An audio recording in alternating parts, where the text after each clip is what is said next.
Okay, well, welcome back, everybody. I hope everybody had a good holiday season, and Happy New Year to you. My New Year's gift to you is no opening statement today, so we'll get right to the questions, and I think we have Bob on the phone. Bob, you there? Yes, thank you, John.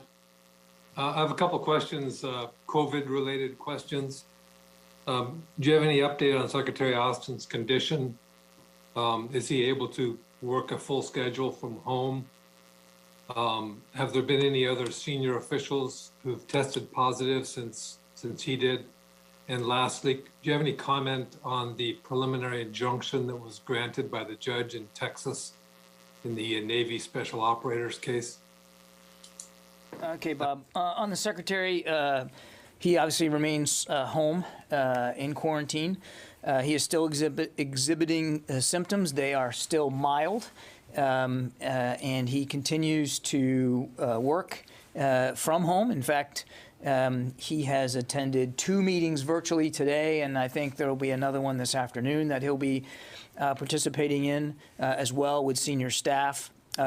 Very much in line with the same battle rhythm that he has had when he's been in the building. The meetings, these are in some cases daily and or weekly meetings. So he continues to participate remotely from home. I myself attended one of those meetings with him this morning, and he was very much engaged in every bit of the discussion. But he is still exhibiting mild symptoms, and he is following his doctor's directions, which is to stay home for those 5 days in accordance with the CDC guidelines. I'm not aware of any other senior officials here at the Pentagon who have contracted COVID. We understand, obviously, our obligation to be transparent with you if and when that happens.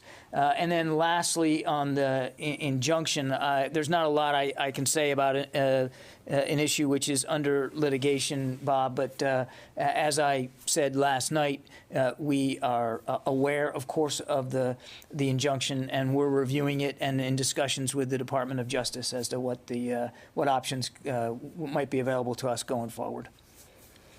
Barb? The coalition in Iraq and Syria has just issued a statement about these strikes in the vicinity of Green Village in Syria. Can I ask you some details? What kind of strikes did the coalition launch against these suspected sites?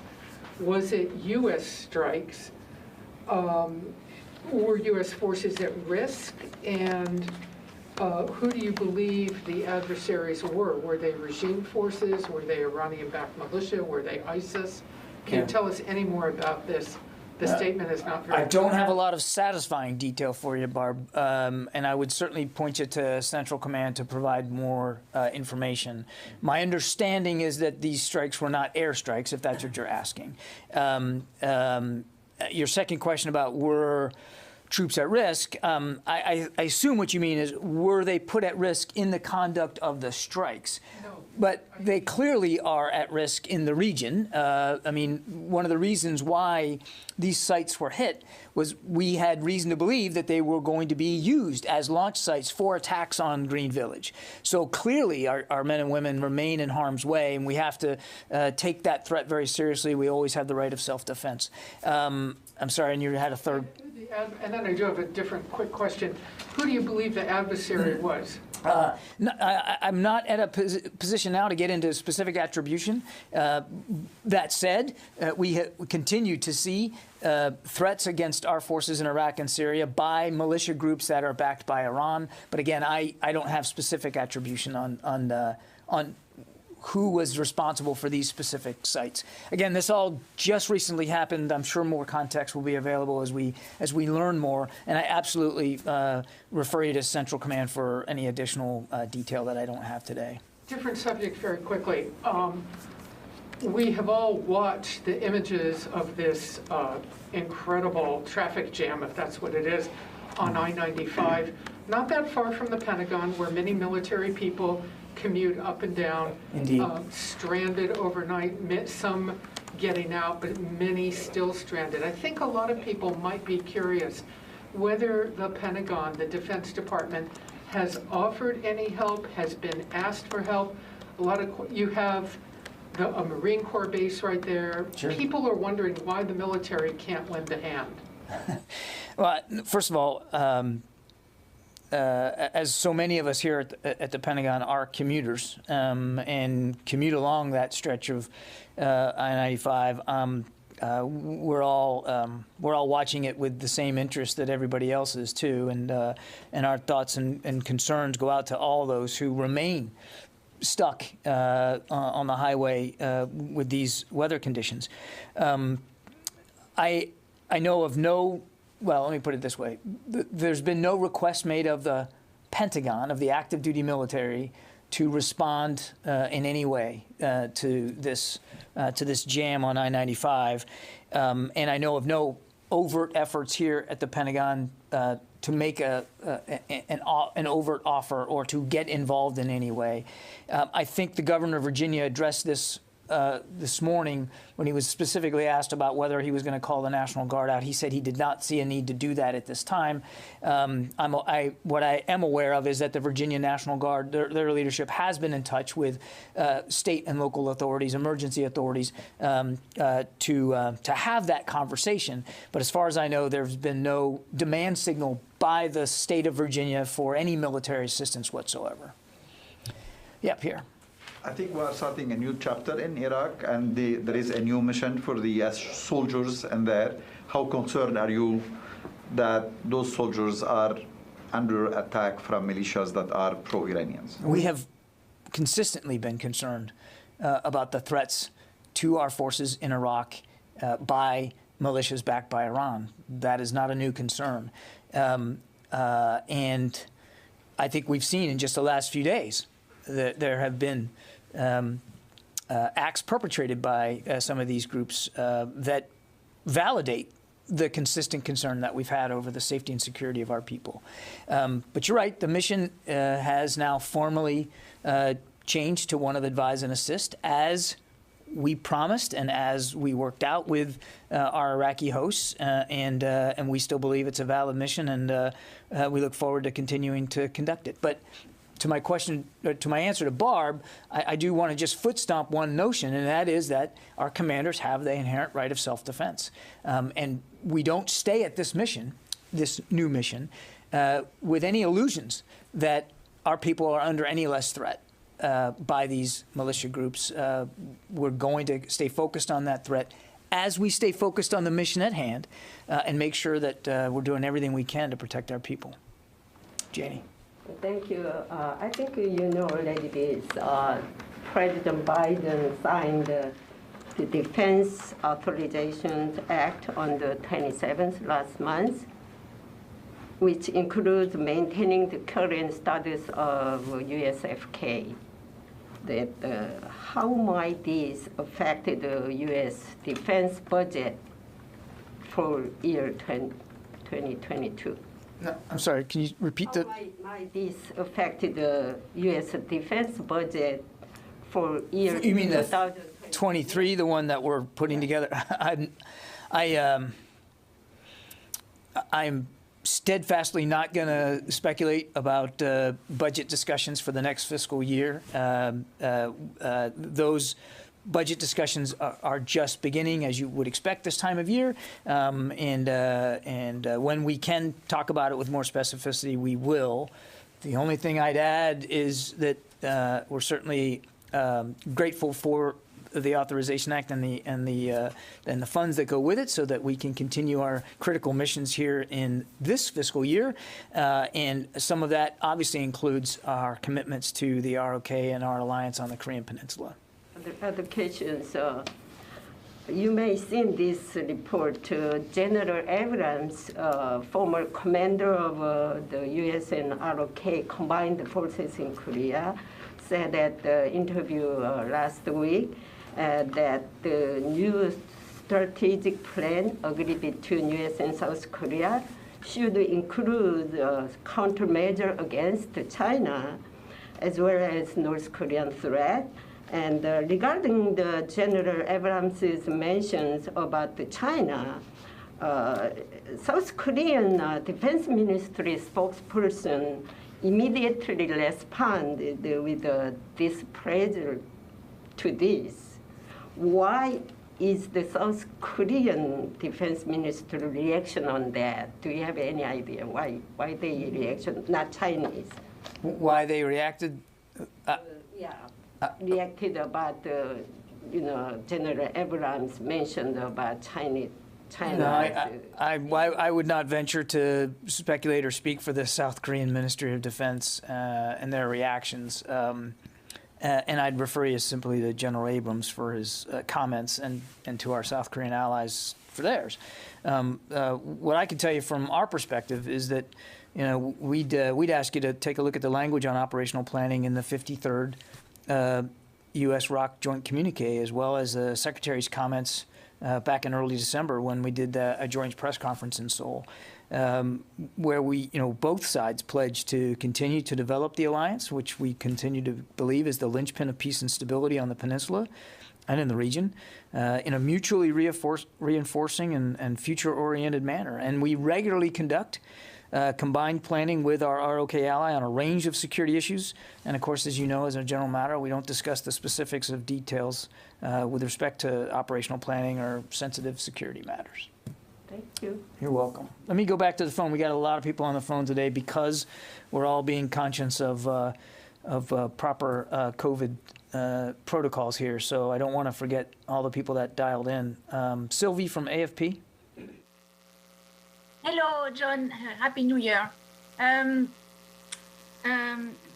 president said that U.S. will deploy more troops in Eastern Europe if Putin invades Ukraine. So does it mean that U.S. would send more people from U.S. in Europe, or they would only displace some people who are already deployed in Europe? And also, would it include missile defense?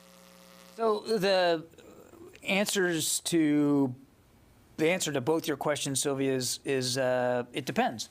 As we've said before, should there be another incursion, and should some of our NATO allies request additional capabilities, we would be positively disposed to consider those requests. Neither of those two contingencies have happened. So it's really not possible for me to answer your questions with great specificity. The only thing I'd say is to remind that we have a very large and robust footprint in Europe as it stands under General Walter's command, as well as NATO countries who have sizable capabilities of their own throughout the continent. So there already exists a lot of capabilities, and some of those capabilities could be moved around if that was, in fact, the request and was decided that would be the most prudent thing to do. So there are lots of options that we have available to us, that the president has available to him and to his decision making. I certainly won't get ahead of that. And what about the missile defense? Again, I'm not going to speculate about specific capabilities, Sylvie. There's been no request for changes to posture or request for additional capabilities by our NATO allies. Again, as you heard Jake Sullivan say, if there was another incursion and if there was a request for additional capabilities, we would we'd be positively disposed to consider those requests. We're just not there right now, Sylvie. So I really don't want to speculate about specific capabilities when we haven't really been asked to augment any of the existing ones that are already there on the continent. Tara Kopp. Hi, John. Happy New Year. I wanted to follow up on the announcement that you made shortly before the end of the year about the shift of the command structure for the National Guard in DC, and was hoping you could elaborate a little bit for us. What was the significance of moving it to the Secretary of Defense, particularly since the Secretary of Defense is also a politically appointed position? Was there any concern that this would keep, from optics reasons, if the Commander-in-Chief doesn't want the Guard deployed in Washington, would the Secretary of Defense necessarily then deploy them? Thank you. Well, obviously, we all work for the Commander-in-Chief, and no decision about deploying the National Guard inside the Capitol would be made without consultations and coordination with the Commander-in-Chief, of course. But just to answer your question, this was really about streamlining the decision-making process. So, yes, it got brought to the Secretary of Defense's into his authorities to grant or to refuse requests by local authorities for National Guard presence inside the Capital Region. He is in the chain of command, and I think this is something that sometimes gets lost. I mean, he is as we speak in the physical chain of command already in terms of ordering both active and reserve troops around the world and around the country.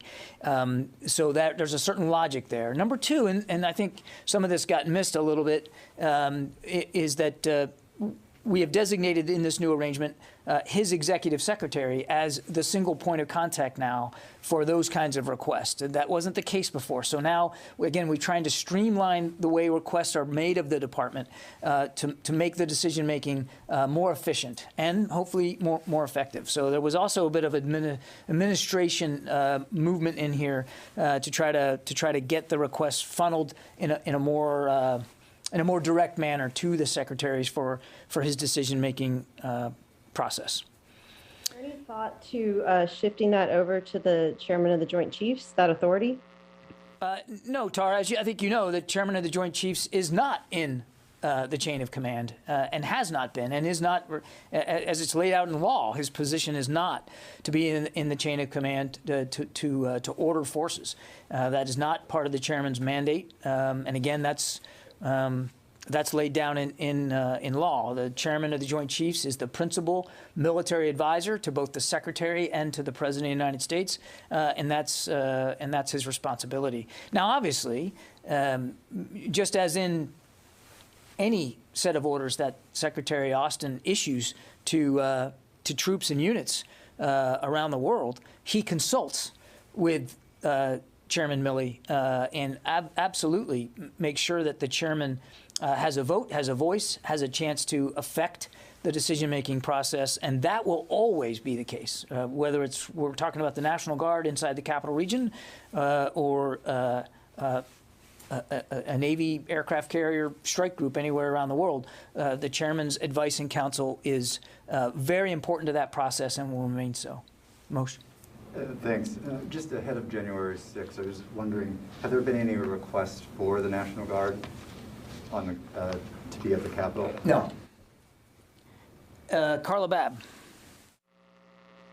Thanks, John. Happy New Year. I have a couple questions. I know you weren't able to talk about the responsibility for that that rocket strike or that rocket launch site that we struck in Syria today, but what about the 2 drone attacks out of Iraq? You kind of hinted into it in another question, but can the U.S. confirm that those drone attacks that were stopped today and yesterday were indeed by Iranian-backed forces or Iranian forces?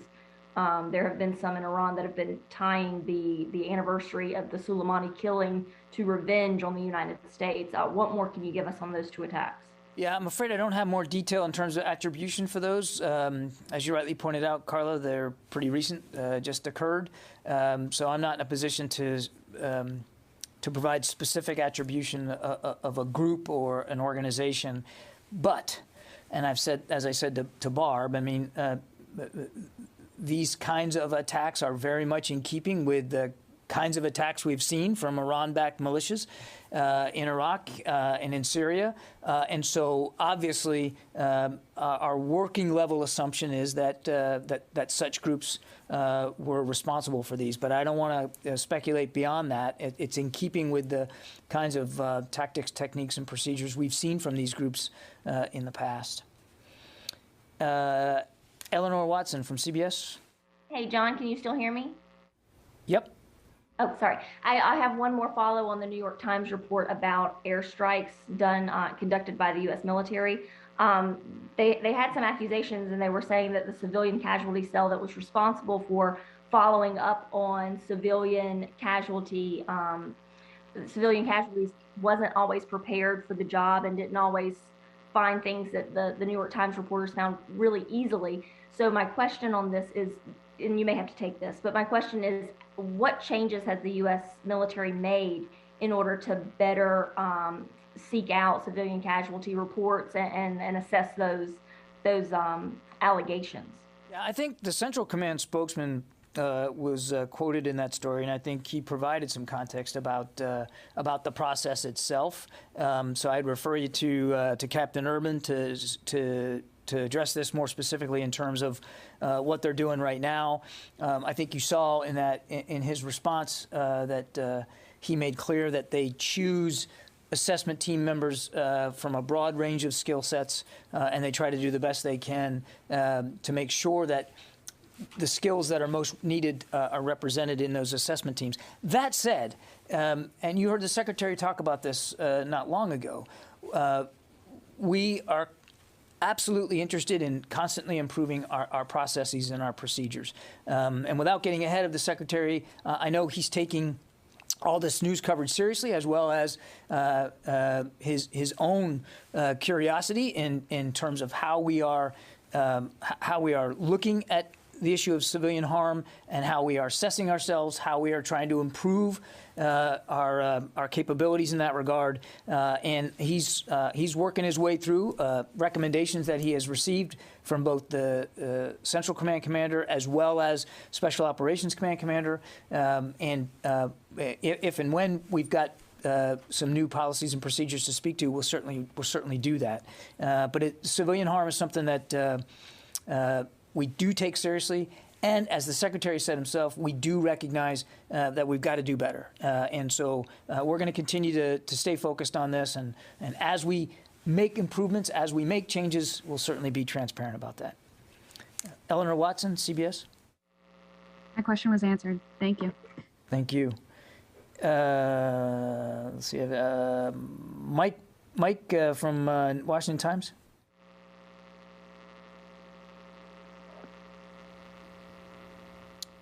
Okay, Mike, I'll come back to you at the end. Megan Myers? You said that there haven't been any formal requests for Guard assistance in D.C. on the 6th. Have there been any phone calls, meetings, correspondence, either with the D.C. mayor or the Capitol Police, opening the groundwork for that sort of thing?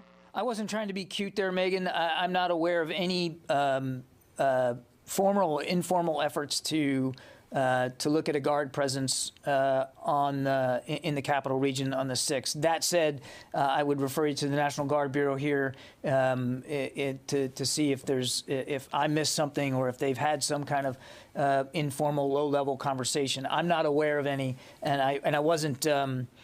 I can understand what it came across when I said no formal requests, that I was trying to be maybe parsing it too closely. That was not my intent. I'm simply not aware of any active discussions between the department, the National Guard, and D.C. Local authorities. But again, I'd point you to the National Guard Bureau. Perhaps they are aware of something at a lower level that they could speak to. Thanks. Okay. I think we're good. All right. Happy New Year, everybody. Welcome back. And Happy New Year. you've seen we've instituted some new policies here, and we're going to continue to monitor how we're doing with respect to COVID in the building. I appreciate everybody's flexibility. Actually, good to see that we had more questions on Zoom than folks in the room. I think that shows how seriously you guys are taking it too, and hopefully we'll be able to get back to normal sometime soon, but I do appreciate your forbearance and your understanding. We want to make sure that we can continue to brief you, but also make sure that everybody stays safe. So with that, we'll see you a little bit later this week. Bye-bye.